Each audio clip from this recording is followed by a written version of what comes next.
Man, what the f? Okay guys, what's going on? My name is Leo Rydell and welcome to Geekly Goods. Today I am here to review the Hitman's Wife's Bodyguard. What a tongueful. I almost botched that. Why not just call it the Hitman's Bodyguard too? But hey, I digress. I see what they're doing and trying to make a trilogy because you know a third one's coming. But before we dive into this review, y'all, hook your boy up with that HBO special. Y'all know what that is? That's the Help a Brother Out special. Hit that subscribe button, ding that bell, and hit like on this video for videos on the latest in movies, TV shows, with the sprinkle of anime and gaming, y'all. I gotta admit, right off the top, I watched the first one this morning and I fell asleep halfway through. The movie was just all over the place. Yes, Ryan Reynolds and Samuel L. Jackson do have a funny, dynamic energy, but guys, I gotta admit, that story was just so bad and haphazard.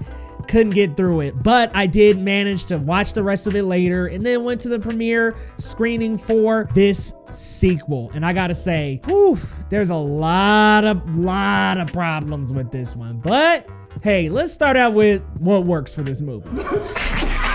I'm not telling you, mother.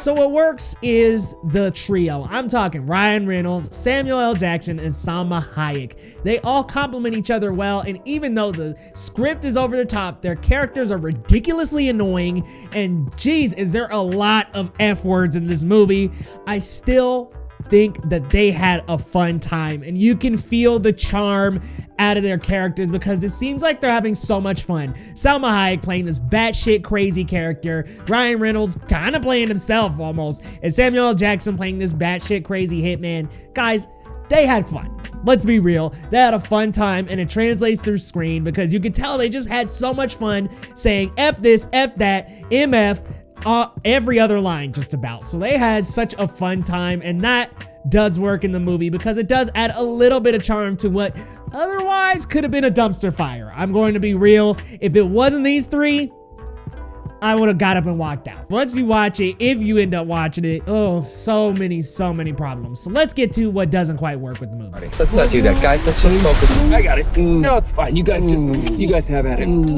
Maybe feather the break a bit. Now, there are a lot of things that don't work, but first, I just want to start off with the story. The story goes so many different directions, y'all. I'm like, dang, what are we on the Autobahn? This thing is going so weirdly quick. Every storyline and story beat that they would hit would just wrap up within almost the end of the sequence, and then it would jump to another storyline just about. It was just transitioning so quickly, and there were so many things that the movie was trying to accomplish that it just felt all over the place, guys. It was like, let's focus on a couple of beats in the movie. No way. It wanted to speed past every little story beat it could to get to something else. A nice tight story, even a small tiny story that really focuses on one thing and one end goal is best. Like, this was trying to do so many things.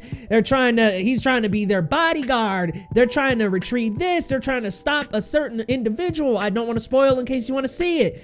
It was just over freaking whelming. And while there are so many great talented actors in the cast, Morgan Freeman, Salma Hayek, of course Ryan Reynolds and Samuel L. Jackson, the stars of the two films, guys, their characters are incredibly annoying, and some of them make no sense whatsoever. Their motivations don't make sense. Their actions don't make sense. It doesn't add to the story. Guys, it is a mess with the character and with the story writing. It is just crazy. It's like, what is this movie really trying to accomplish?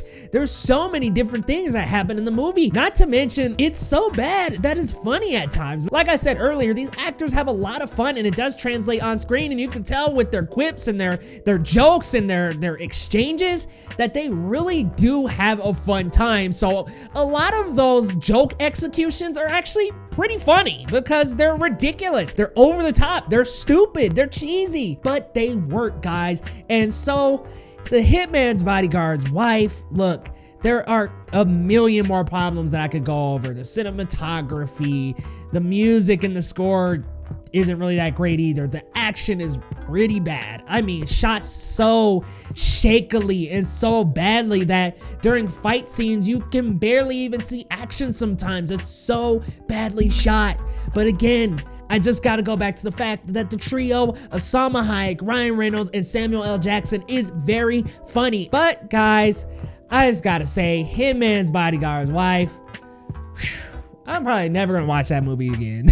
I'm not gonna watch the first one again, but it is a fun way to spend 2 hours. They're fun, they're ridiculous, they're over the top, and I really think that the actors, the directors, the writers, they all know that this is just a ridiculous, stupidly ridiculous movie. And I think they wanted to go as over the top, as cheesy, as uncomforting as possible.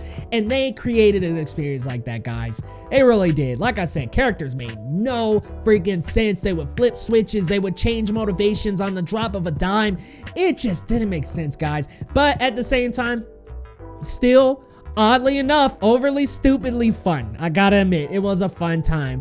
If I had to give Hitman's Bodyguard's wife a rating, I would give it a 4.5 out of 10.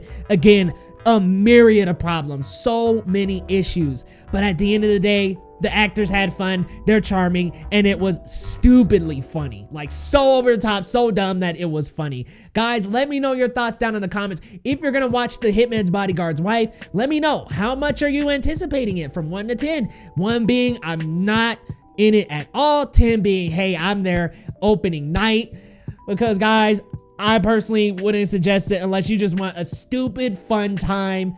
Maybe you should go check it out. It's something to remove you from the realities of life for a couple hours. So maybe it could be a little something, a fun escape for a few of us. But man, I gotta say, I was so stupid, I'm never gonna watch it again. But guys, let me know your thoughts down in the comments. And if you're new here, hit that subscribe button for your boy Leo right there. And we'll see you next time on Geekly Goods.